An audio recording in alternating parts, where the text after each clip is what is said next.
Buenas. No os vayáis, que viene lo mejor. ¿Sabes? Bueno, en primer lugar, muchas gracias por la invitación, por contaros un poco, por darnos la oportunidad a Tecnalia de contaros o de daros una perspectiva quizás más, bueno, pues más innovadora de las charlas que hemos escuchado hoy. Se ha sonido mucho en torno a la electrificación, es normal. Es decir, es la principal transformación a corto plazo o a corto medio que se está viviendo. Desde un punto de vista tecnológico, pues bueno, ahora os iré contando un poco cómo lo vemos nosotros y dónde vemos los grandes retos y tal. Antes de continuar, quería hacer una mención también a la charla anterior. La verdad es que me ha parecido muy interesante, muy inspiradora. Felicidades por el trabajo hecho en Pontevedra. La verdad es que hace años que no voy, pero es una ciudad preciosa, perfecta para pasear y perderse por allí. Y efectivamente lo que has comentado aquí es muy cierto, ¿no? Yo soy de Amorebieta, ahora vivo en Llodio y soy bastante ferro defensor de los pueblos. Son pueblos de aproximadamente 18.000, 20.000 habitantes, por ahí andarán. Y claro, son muy acogedores, muy confortables para vivir, ¿no? Donde el espacio público creo que está bien aprovechado, se pasa bastante tiempo en la calle y eso yo creo que es inherente a un pueblo, ¿no? O sea, al hecho de vivir en un pueblo. Pero dicho esto, como adulto, tengo 3 hijos, a veces los dejo en casa porque esto me parece más un placer para mí que para ir en familia. Me encanta bajar a Bilbao en tren y pasear por Bilbao. O sea, es una ciudad excelente para pasear y creo que eso también es fruto de que las cosas se están haciendo bien en Bilbao y que es una ciudad también muy confortable en ese sentido. O sea que, bueno, así mi pequeño apunte. ¿No cogió el mando? Vale.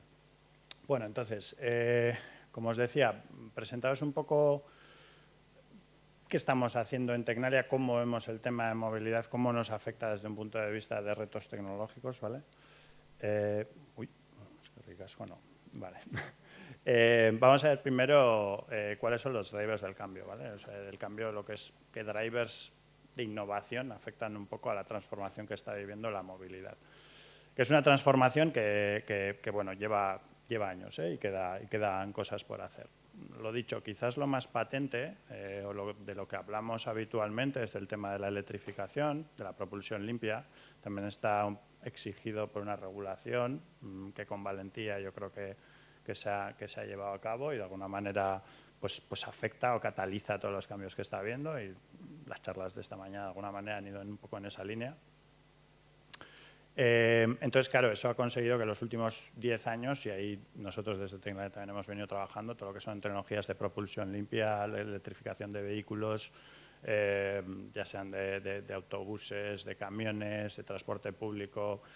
Quizás hemos trabajado menos en vehículo ligero o vehículo de pasajeros, donde ahí los OEMs también están haciendo todo el trabajo que necesitan y tal. Quizás no les prestamos tanto apoyo, no es necesario. Bueno, pues se han dado todo ese camino y ahora están ahí los resultados, ¿no? Y quizás los retos que quedan son retos de adopción, de empujar con más determinación, el tema de los postes de recarga, de uso también, de convencer al usuario de que efectivamente bueno, se anime a la adquisición de un coche eléctrico, de incentivos públicos, bueno, en fin. Hay una serie de cuestiones ahí que quedan por hacer, pero que quizás no son tan tecnológicas, ¿no? O sea, tecnológicamente estamos en un punto de madurez importante en ese driver. Entonces, vengo a hablaros de otras cosas, ¿no? Que sí están en un punto más de innovación, ¿no? Y que se enfrentan a barreras tecnológicas, pero también a barreras no tecnológicas, ¿vale? Respecto a cuáles son los drivers, bueno, tenemos drivers sociales, cambios en la forma de entender la movilidad, ¿vale? Y cambios tecnológicos fundamentalmente. Entre los cambios sociales y culturales, pues tenemos una más conciencia medioambiental, ¿no? De alguna manera eso cataliza todo. Un marco regulatorio, como decía antes, que de alguna manera empuja a que haya que la propulsión sea eléctrica, a que sea no contaminante. El tercero a mí me parece muy nuevo, que es el que nuestros jóvenes, o yo sí percibo, al final vamos para arriba, ¿no? Sí percibo que nuestros jóvenes tienen cierta tendencia a no coger el coche, ¿vale? Y a no necesitar un coche, y eso, bueno, pues no sé si fue primero el huevo o la gallina, pero eso es así. Es decir, nosotros abrimos procesos de selección. Yo ya llevo 16 años en Tecnalia, entonces, bueno, pues he entrevistado a mucha gente y en los últimos 3-4 años os diría que una de las preguntas que hacen los candidatos es si se puede llegar a Tecnalia en transporte público. O sea, cosa que antes no se preguntaba. O sea, se daba por hecho pues, que la gente tenía que llegar en vehículo privado o, bueno, pues ya casi ni lo preguntábamos, ¿no? Antes se decía, oye, ¿tienes carnet de conducir? Es una pregunta que ya casi no se hace. Pero bueno, ahora se empieza, oye, ¿se puede llegar aquí en transporte público? Y bueno, le dices, a ver, pues sí, tienes que andar un rato y tal. Vale, y si no compartir coche y tal, es que yo no tengo coche y tal. Ese tipo de respuestas son cada vez más habituales, ¿vale? Y creo que es una tendencia que va a más, y que va a más, pues, por todas estas cuestiones que estamos diciendo. Y después, bueno, pues como ya apuntábamos, de alguna manera hay una concentración a vivir en las grandes ciudades y evitar las zonas, bueno, pasar de las zonas rurales a las ciudades como espacios que de alguna manera, como decía Jesús, pues habrá que recuperar, ¿vale? Cambios en la forma de entender la movilidad, ¿vale? Bueno, aquí esta gráfica la he traído, es de 2021, la sigo manteniendo ahí porque tiene su punto de gracia, es justo cuando después del COVID. Entonces, hacía McKinsey una predicción sobre cómo iba a evolucionar la movilidad entre el 2020 y el 2030. Y bueno, podéis ver que en general hay un descenso, o predice un descenso del uso esto es en las ciudades, ¿vale? Del vehículo privado, lo cual, pues bueno, es previsible, responde un poco a las tendencias que estamos comentando. En general crece en el transporte público, el uso del tren también como transporte público también. Bueno, tren, bus, ¿vale? Y luego hay una zona amarilla, bueno, está el tema de la electromovilidad, que también anda por ahí. Andar, ¿no? Desplazarse caminando, pues creo que es la parte rosa, ¿no? Bueno, eso es bici y tal. O sea, parece que no crece demasiado, pero bueno, yo creo que también ahí anda un poco errado. Y hay una parte amarilla que me sorprende bastante, que hace referencia a lo que sería la nueva movilidad, movilidad autónoma, robotaxis, aerotaxis, cosas que se van a mover solas. Pensad en shuttles, en vehículos que pueden llevar entre 4 y 8 personas, o 4 y 12, ¿no? O 2 y 6, y que son bastante flexibles y tal, ¿no? Que es lo que responde un poco a la nueva movilidad, que son las zonas amarillas, y predice bueno, da una proyección para Europa bastante significativa, lo cual a mí, que estamos ya ahora en 2024, me sorprende bastante, porque precisamente una de las grandes barreras que tenemos y que nosotros como centro nos enfrentamos a la hora de hacer transferencia en este tipo de tecnologías son las barreras regulatorias. Y Europa es un entorno muy regulado para penetrar con este tipo de tecnologías, ¿vale? En otros entornos menos regulados probablemente veamos paulatinamente más este tipo de soluciones que os voy a enseñar, ¿no?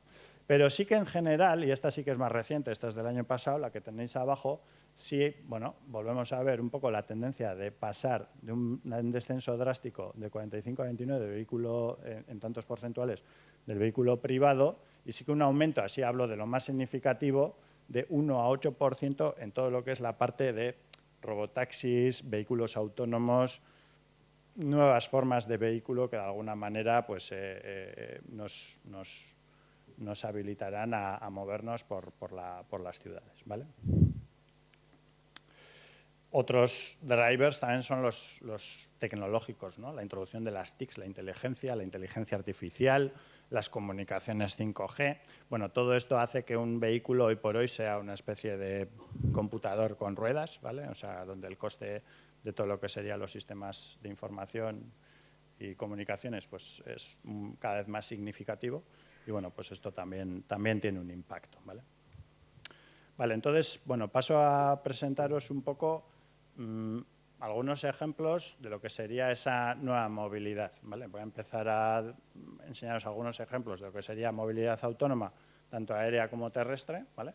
Después igual tocaremos algunos ejemplos de lo que sería movilidad industrial, que es un ámbito ¿Por qué lo traemos aquí? Porque es un ámbito controlado y nos permite de alguna manera traer este tipo de iniciativas, hacerlas realidad. Ahora explicaré por qué. Y algo de hidrógeno y, bueno, y al final, si me da tiempo, pues algo un poco más exótico, ¿vale? Bien. Movilidad urbana, autónoma y cero emisiones, ¿vale? Bueno, este es un tema, o sea, pensad, cuando penséis en esto, ahí he puesto la foto del aerotaxi, ¿vale? Pero bueno, lo voy a centrar en aire y en tierra, ¿vale? Pensad en aerotaxis, pero pensad también en robotaxis, ¿de acuerdo? ¿Os acordáis del robotaxi de Desafío Total, ¿no? Johnny Taxi se llama. Vale. Ahí había un robótico que llevaba al conductor, pero bueno, si habéis visto Upload, también es una serie de Amazon Prime, el tío, el primer episodio va allí en una especie de coche él solo, ¿no? Que va pilotado por una IA, lo curiosamente muere porque tiene un accidente por la IA, pero bueno, no estoy destrozando nada. Luego se desarrolla toda la serie a partir de esa secuencia, o sea que podéis ver la serie igual. Pero sí que tiene una serie de primeras escenas como muy significativas en el plano de movilidad. De hecho, va jugando a un videojuego, va programando. Esto está relacionado a un tema importante que es cómo aprovechamos el tiempo mientras nos movemos, que es un tema no menor. Es decir, si yo me voy a desplazar, ahí puedo tener media hora que quizás pueda estar haciendo algo. Me da igual que sea ocio, que sea, no sé, trabajar si tengo que trabajar, leer, jugar, o sea, lo que tenga que hacer. Y eso, mediante la movilidad autónoma, se puede hacer, ¿no? En teoría se puede hacer. Bien, ¿qué nos pasa en Tecnalia con este tema? Vamos a ver, llevaremos trabajando en movilidad autónoma pues desde el año 2013-2014 aproximadamente. O sea, seguramente ahí hicimos los primeros experimentos, los primeros prototipos en los cuales algo que tenía ruedas o que se podía mover se movía solo, en base a unas cámaras, a unos algoritmos de control y, bueno, pues evitando algunos obstáculos, después en entornos cada vez más complejos. Bueno, pues poco a poco ahí vas poniendo piedras una sobre otra para llegar a una aproximación tecnológica que en teoría responde a los drivers que hemos visto antes. ¿Qué está pasando? Bueno, está pasando que durante, digamos, entre el 10 y el 15 y el 20 y la pandemia, vamos a decir, pues surgieron incluso algunas iniciativas empresariales, ¿no? Donde de alguna manera se dio madurez a todo eso, se llegaron a unos prototipos bastante conseguidos, ¿vale? Dejo un poco fuera Tesla y su autopiloto, ¿vale? Donde es otro tipo de iniciativa, donde también hay un volumen de inversión brutal y que hoy por hoy, para lo que es un segmento determinado, casi quedan solos ellos, ¿vale? O van muy en punta de lanza en todo este tema. Pero si me refiero a movernos en la ciudad, todo lo que sean shuttles y tal, surgieron ahí algunas iniciativas que algunas de ellas pues se han quedado en el camino. ¿Y por qué se han quedado en el camino? Pues porque al final, a corto plazo, no vas a poder vender ni una sola unidad de esos sistemas, ¿no? Y eso es un problema. Eso es un problema, todo lo que es la adopción de tecnología con la barrera regulatoria que hay.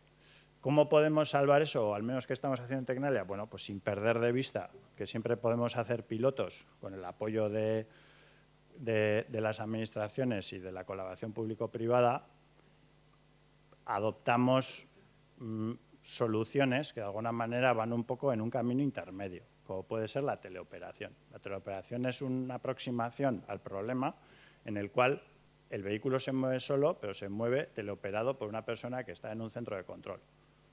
Y esto podría habilitar que un solo conductor conduzca varias unidades o solo intervenga en ciertos momentos. Responde así a los beneficios o las ventajas que puede tener el coche autónomo, al tema de la escasez de conductores. Además, es una vía intermedia de tener cierto control sobre el vehículo todavía, ¿vale? No dejar todo a los sistemas inteligentes para que ellos decidan qué hacer, ¿de acuerdo? Bueno, desarrollando un poco esta idea, las ventajas de este tipo de tecnologías, bueno, cero emisiones, evidentemente todas estas soluciones son eléctricas, ¿vale? Supuestamente presentan más eficiencia porque son capaces de descongestionar la ciudad con un uso eficiente de los espacios, vehículos también más pequeños, que presentan mucha flexibilidad, mucha capilaridad, es decir, como es vehículo más pequeño puede llevar a un número de personas a distintos barrios, ¿no? O puede ser una aproximación más capilar, puede llegar de una manera más capilar a los destinos. Presentan mayores dosis de confort, al final se amplían los espacios porque no tienen conductor, entonces, bueno, pues hay más espacio para estar o incluso están muy habilitados para el ocio. Y bueno, y también desde la perspectiva de seguridad, aunque esto podría ser discutible, pues en teoría la movilidad autónoma también reduce la siniestralidad, ¿vale? Vale, estos son dos conceptos que hemos trabajado desde Tecnalia junto a la empresa Crisalion, que bueno, son pioneros en este sentido, unos valientes, ¿no? Y con los que estamos trabajando estas aproximaciones, pues ahí veis de un aerotaxi, ¿no? Eléctrico y de un convoy de lo que llamamos internamente como oruga, ¿vale? De un convoy de vehículos eléctricos automatizados donde la primera unidad va teleoperada, ¿vale? Entonces, bueno, son aproximaciones de movilidad que en teoría, para lo que sean las ciudades del futuro, pueden ser idóneas en distintas circunstancias, ¿vale? Hablando un poco de la movilidad aérea, aquí hay toda una carrera ahora mismo, con mucha inversión por detrás y tal, de a ver quiénes son los primeros que certifican una máquina de este tipo, ¿vale? Y hay un par de empresas en el mundo que están bastante cerca de conseguirlo, ¿vale? Hay limitaciones técnicas, ¿de acuerdo? O sea, más que regulatorias, que aquí, que también las hay, existen limitaciones muy fuertes ligadas también al estado del arte de las baterías. O sea, al final un cacharro como el que veis en la foto, insisto, es un multicóptero diseñado en Tecnalia, puede volar con las baterías que tiene encima unos 15 minutos. No puede volar más con la tecnología de baterías actual. Es normal, ¿vale? O sea, es lo que hay. Ahora bien, si diseñas una aeronave que tenga sustentación, que tenga alas, pues ya la cosa puede cambiar, ¿vale? Hay mucha energía empleada en levantarse, pero después a la hora de transicionar a lo que sea vuelo crucero, pues ahí se puede ganar bastante más distancia, ¿no? Y es un poco la aproximación que están cogiendo las empresas que de alguna manera están invirtiendo en este tipo de sistemas. ¿Para qué están orientados? Bueno, sobre todo conexiones intermodales, es decir, centro de la ciudad, aeropuerto, es un uso clásico, emergencias, ¿vale? No creo que tengamos uno de estos cada uno en la puerta de nuestra casa, sería absurdo, ¿vale? A no ser que haya una disrupción desde un punto de vista, no sé, ahora no se me ocurre, pero bueno, quién sabe, ¿no?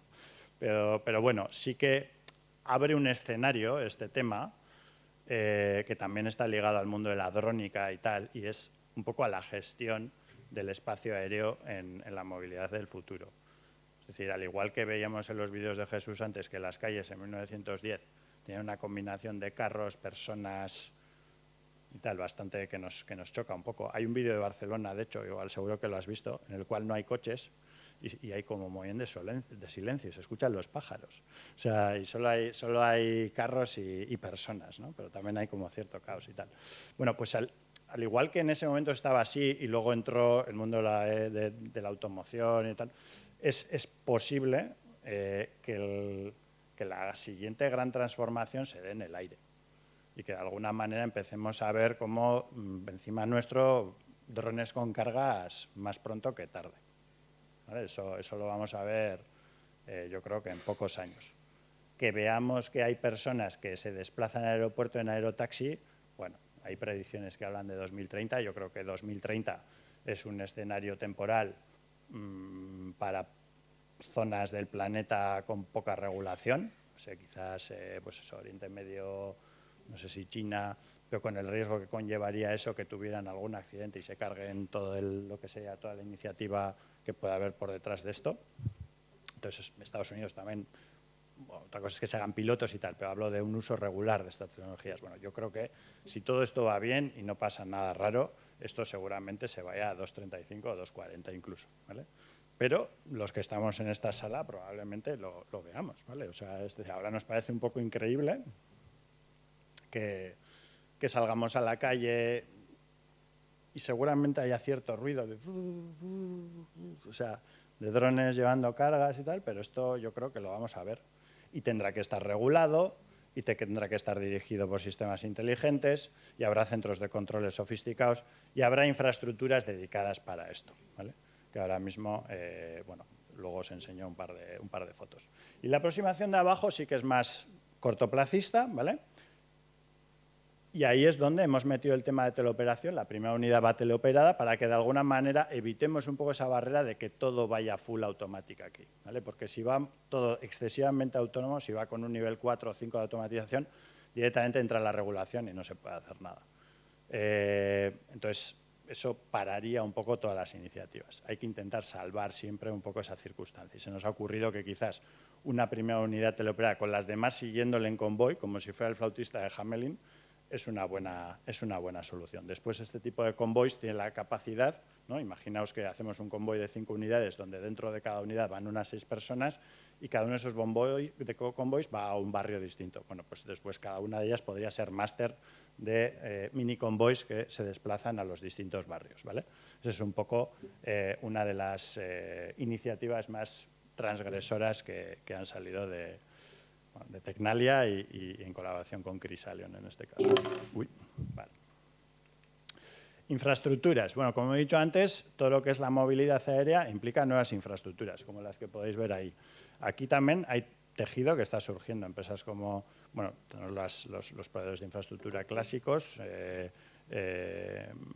conoceréis, pero bueno, también de alguna manera empresas nuevas como puede ser Bluenest, ¿vale? Pues se está posicionando en este tipo de iniciativas de diseñar, construir este tipo de infraestructuras singulares para dar respuesta un poco al reto de la movilidad aérea, ¿vale? Que aspiran a ser además centros multimodales, ¿vale?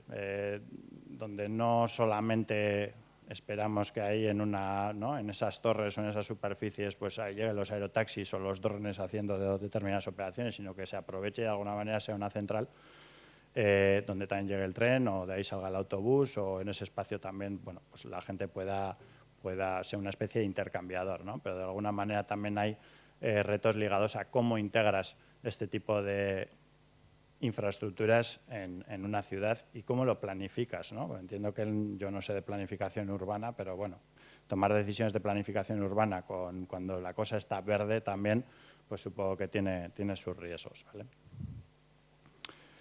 Un breve inciso sobre cómo afecta la movilidad a la industria, ¿vale? Que es un tema que se habla poco, pero da muchas posibilidades. ¿Por qué? Porque la industria es un entorno controlado. Hasta ahora hemos hablado de las ciudades. Claro, en las ciudades hay peatones, ¿no? Bueno, pues de alguna manera que un coche atropella a un peatón y si ese coche va pilotado por una inteligencia artificial, pues da un poco de yuyu, ¿no? Y siempre entraña ciertos riesgos. Pero un entorno industrial es un entorno más conocido, más controlado, donde solamente está expuesto más a normas y no hay tanta variabilidad. Y entonces aquí se puede innovar más y además no hay regulación. Tú vas a una fábrica y la regulación la pone el CEO. Bueno, seguramente seguramente esto no sea exactamente así, pero bueno, ya me entendéis de alguna manera, ¿no?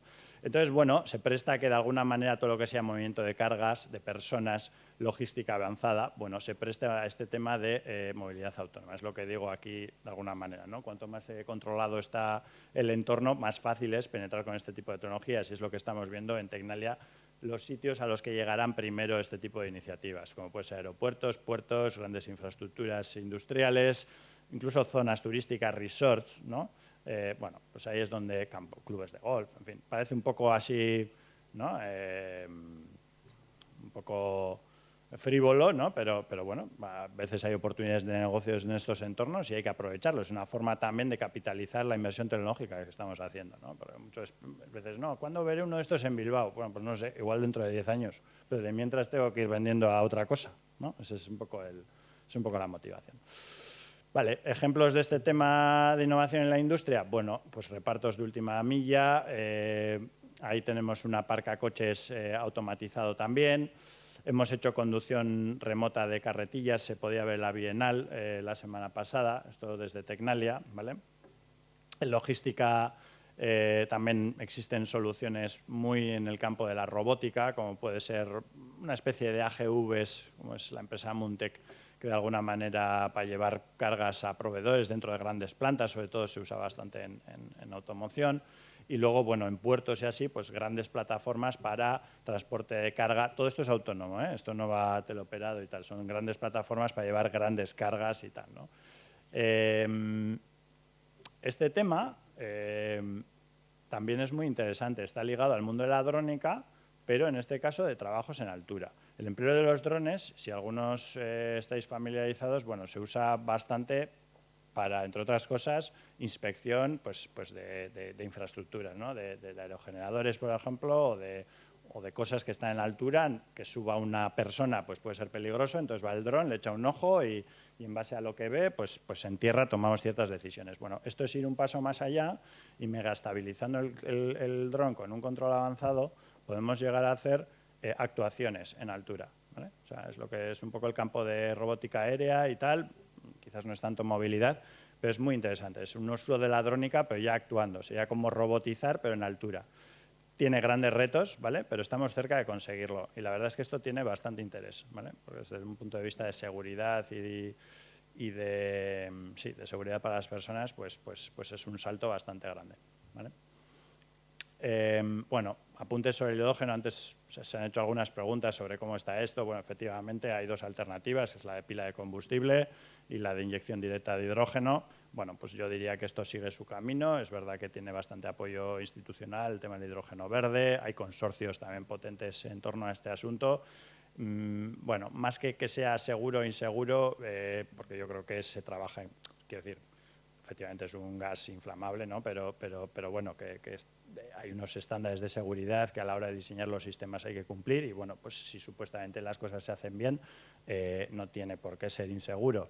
Pero aquí seguramente el caballo de batalla estará en el coste de dicho combustible y si salen las cuentas a la hora de usar el hidrógeno, ¿no? Parece que pueden salir en el uso de vehículos pesados, como puede ser camiones, aviones y barco, ¿no? Barco grande, ¿no? Trenes también, hay un par de ejemplos, por ejemplo, ahí tenéis el tren de CAF y el autobús de Irizar, ¿no? Son dos ejemplos de empresas vascas, en este caso, que son, bueno, pioneras en el uso del hidrógeno en temas de movilidad. Está por ver, efectivamente, la demanda de esto y supuestamente los costes irán cayendo y el hidrógeno será una alternativa más a un ecosistema donde estará el full electric, el hidrógeno, quizás los biocombustibles, ¿no? Y ahí habrá una amalgama de sistemas para propulsar la flota de vehículos existente. Paso un poco rápido. Y ya por acabar, hablaros un poco de este tema, porque me parece que, bueno, no sé hasta qué punto estáis familiarizados, yo poco. En Tecnalia lo vemos así de reojillo y es un tema que cada vez nos llama más la atención. O sea, aquí se abre un mundo de mucha pasta, que bueno, de momento es bastante exclusivo, pero que puede ir a más. O sea, igual que decía que los aerotaxis puede que los veamos pues dentro de 10, 20 años, pues igual irnos de regalo de cumpleaños que alguien nos regale, pues ver la curvatura de la Tierra, pues igual lo vemos también y es como muy romántico. O sea, entonces, bueno, pues este tipo de aproximaciones hay empresas que ya las están poniendo encima de la mesa con alto riesgo, es decir, ninguno de estos sea para entrar en servicio a corto plazo, pero bueno, veis que son como globos, ¿no? Aerostáticos gigantes, ¿no? Que llevan el vehículo hasta la estratosfera, los interiores están diseñados para de alguna manera tener una experiencia premium y estar allí media horita y bajar. Suena bien, ¿no? Después también lo habréis visto que tanto Jeff Bezos como Elon Musk están invirtiendo un montón de pasta, con el apoyo de la NASA también, en hacer cohetes que de alguna manera sean reutilizables, es decir, cohetes que despegan pero también son capaces de aterrizar, con lo cual esto es la primera piedra a que haya misiones que puedan ir, por ejemplo, a la Luna y que de la Luna puedan dar el salto, como era en la película, en la de Brad Pitt, puede ser, la que iba saltando de planeta en planeta, la de Ad Astra, ¿no? Ad Astra es la que iba haciendo esto. Bueno, pues ese concepto, con este tipo de tecnologías, es posible. Todavía le queda recorrido a esto. De hecho, las misiones ahora se están centrando en ir a la Luna y ir a la Luna en las mejores condiciones posibles. Pero bueno, el siguiente paso es ir a Marte. Y estos son los fundamentos, ¿vale? Os puede sonar un poco flipado todo esto, pero bueno, es que el mundo avanza, o sea que quizás nos parece que no se hace nada, pero fuera de lo que es de nuestras batallas de los cargadores y esto y joder, ¿y por qué no me ponen más? Luego hay gente que se dedica a esto, a mí me parece fascinante. Entonces, bueno, pues se proyectan también escenarios de este tipo, ¿no? De colonizar la Luna, de que ahí haya una serie de infraestructuras, que ahí haya cosas que se tengan que mover también, que haya que ir hasta allí y desde allí vayamos a otros sitios, ¿vale? Y bueno, eso es todo, ¿vale? Espero haberos inspirado alguna cosa. La verdad es que tu charla me ha parecido brutal y venía yo detrás y digo, a ver qué os cuento ahora. Pero bueno, espero que os haya gustado y nada, que os llevéis algunas ideas fuerza para casa, ¿vale?